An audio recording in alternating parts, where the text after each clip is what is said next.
তার জন্য এখানে আমি হালিম রান্না করতেছি এবং এখানে নুডলস রান্না করছি।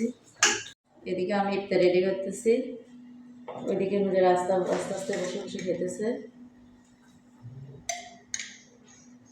আমি সসগুলো দিয়ে দিচ্ছি। ইফতারের সময় হলে সবাই পরিবেশন করবে আস্তে আস্তে। আঙ্গুর মজা লাগে। আর কি খাবা তুমি?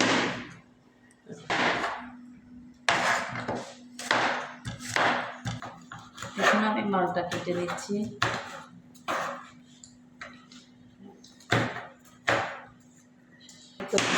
কেটে নিচ্ছি। তরমুজটা দেখতে সুন্দর দেখা যাচ্ছে, মনে হচ্ছে মিষ্টি হবে।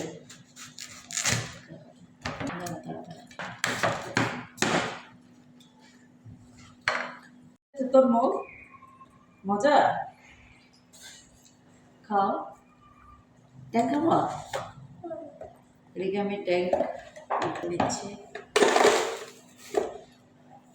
তারপর আমি চিনি রস দিলাম।